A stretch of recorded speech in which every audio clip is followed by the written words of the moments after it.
Welcome to Taking the Pulse, a healthcare and life sciences podcast. My name is Matthew Roberts, and I'm here with my colleague, Lauren DeMoss. Lauren, good to see you. Thanks so much, Matthew. Great to be here. We're excited today to have our friend Jay Kirby, who is the CEO of UNC Health Pardee in Hendersonville, North Carolina, to talk a little bit about Hurricane Helene, how it hit Western North Carolina, and the impact it had on the hospital and the people in the area. So, Jay, thanks again for coming on. Why don't you talk a little bit about UNC Health Pardee and the hospital itself and the area you serve? Sure. Well, thank you for having me first and foremost. It's good to see you again, and good to see folks from across the Carolinas. UNC Health Pardee is located in Hendersonville, North Carolina, home of the Apple Festival and the foothills. Our northern border is Asheville. Our southern border is Greenville, South Carolina. Great place to be. And we are in a high growth area. We see tremendous amounts of folks moving to Western North Carolina. It's a wonderful place to live, work, and play. And with that, also our healthcare system just continues to grow very fast to meet the ever-changing needs. You know, Jay, Hurricane Helene was worse than anticipated, especially for Western Carolina. And that's honestly probably an understatement.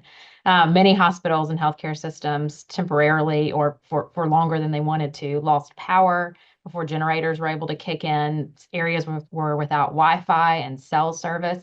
Can you tell us a little bit about how Pardee addressed these somewhat unexpected challenges while also trying to fulfill patient needs and new patients coming in because of Hurricane Helene? Oh man, it was something else. That Friday morning, it was raining sideways, and the first thing to go was power, and with power goes your generator systems kick on, and also we lost communication. So we were on continual downtime, and people couldn't get into work. Trees were down. There were mudslides happening. It was just unsafe. And so, first and foremost, we battened down the hatches the night before, and we're concerned about power, making sure the trucks can get generator fuel from Greenville, South Carolina up the interstate. That was a difficult situation because people were fighting for diesel fuel for cleanup and for running generators. Water was never a big issue here for Pardee, unlike our friends at Mission Health, who downtown had a disastrous water issue. But getting workforce on site and dealing with lack of communication was really the biggest issue for us. People, we all learned about Maslow back in college, but when the power's out, the ATMs don't work, the routers don't work. There's only 2 grocery stores for 125,000 people.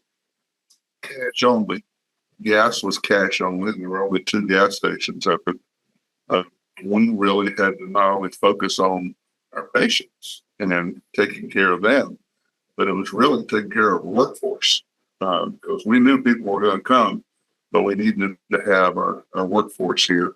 And that was really our biggest challenge in the first 48 hours.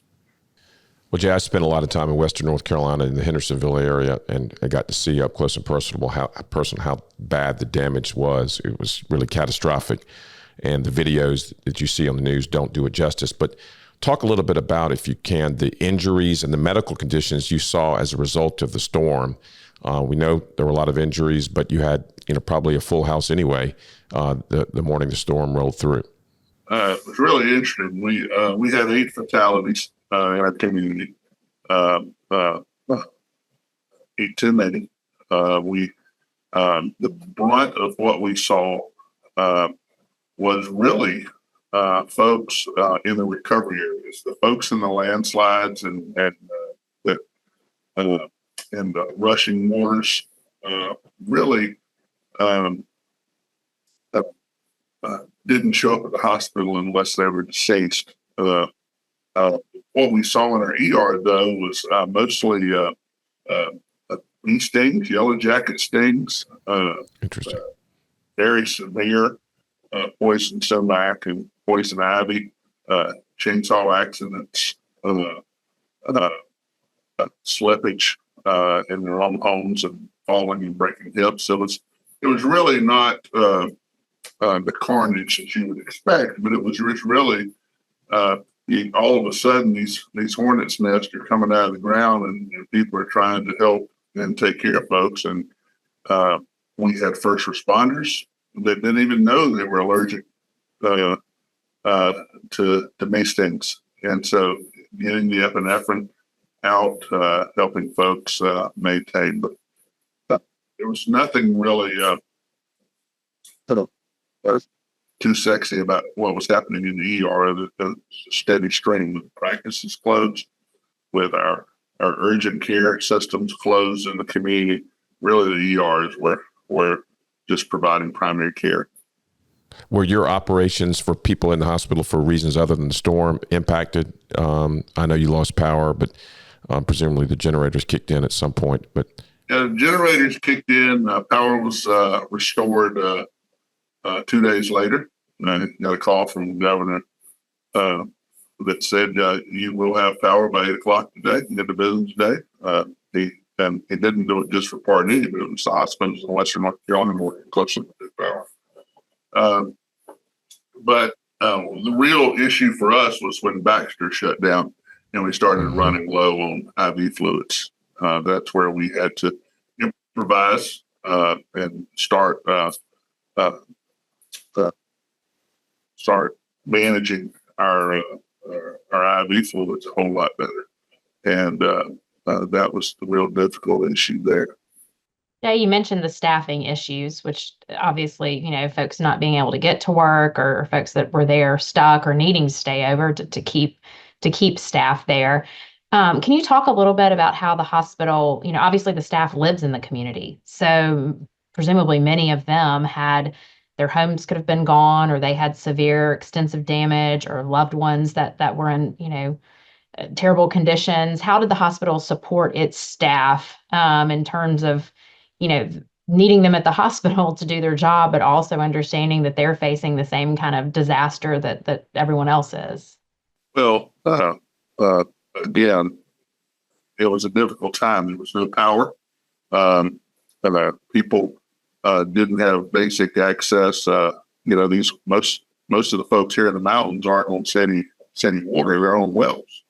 And if they're not privileged enough to have a generator run, they run out of water. And so, first and foremost, we said, "All right, we're going to provide 3 hot meals a day to our team members and everybody in the community needs it." And so we ramped up the kitchens and started doing that. We figured out how to get cash into people's hands so they could put gas in their cars, so they could get food. UNC Healthcare out of Chapel Hill within 24 hours had trucks of food staples. We put together a box of care packages to put in people's trunks that had bread, peanut butter, tuna, proteins, you name it. Walmart, Lowe's, everybody was trucking stuff in, and we had so much we had to get rid of it. And so what we did is we started taking boxes out of materials management and just stacking folds and taking them to our team members' cars so they could get them to their spouses and their children and whatnot. When we were making runs where we were filling up people's cars because they didn't have cash to get back and forth to work. We were using, I got to work one day. I had a neighbor bring me on his Kawasaki mule, but further up in the mountains, you actually saw folks getting to homes or to communities on horseback, and it was. I saw that video or videos of that. It was really it was a really difficult time for the first 3 or 4 days because people just didn't know what to do, and so we wanted to be that stabilizing force for our team members and for our community. Well, Pardee has such a great reputation in the Hendersonville area, and you've talked about the staff.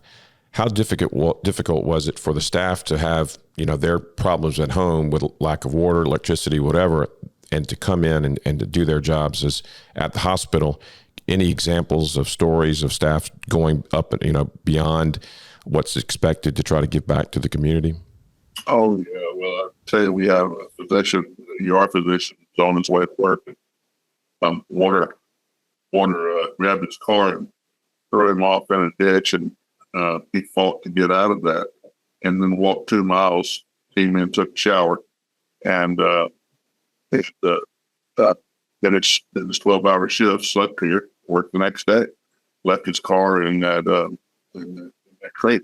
We had a cath lab nurse who got up in the morning of the hurricane, saw the swollen creek behind her house. She and her husband pulled out 12 individuals from that creek.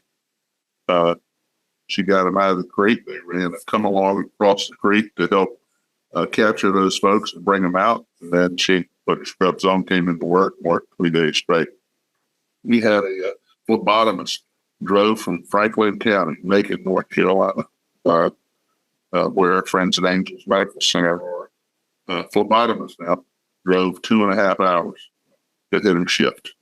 And so we had hundreds of people sleeping down and about the hospital, both here at Pardee and our colleagues from around the UNC healthcare system. Our friends down east had gone through these hurricanes before. They had seen. And so my colleagues were helping me think about things that I'd never thought about. And, all of a sudden, buses of team members and physicians just started showing up and taking up the calls. So rewarding day. That's great. Yeah. Jay, speaking of things that maybe you hadn't thought about now that you were kind of facing disaster and recovery, what kind of recommendations do you have for other hospital leaders, or now that you've kind of lived through this, presumably pulled out your disaster recovery plan, maybe looked at it more carefully? What kind of recommendations do you have for folks as maybe they contemplate the possibility of facing what you all faced? The two ahas for me that I never saw coming was the internet service being down for a week. Our community phones being down in our community. Verizon went down for 4 days. And it wasn't because that they were unprepared. It was because all of a sudden these massive old oak trees started coming up, uprooting fiber optics all across the county. And so, no commercial here, but the Starlink system was a savior for county EMS, county folks. That was really beneficial. Or some type of portable generator. You just don't think about how many people are on oxygen, CPAP machines, medical devices that work at home. And so what happened is we had a tremendous bolus of people that were all just on plain oxygen. And they were coming to the hospital to plug in. And so we set up, we called it our oxygen bar over at Harrisville High School in the gymnasium, generator running.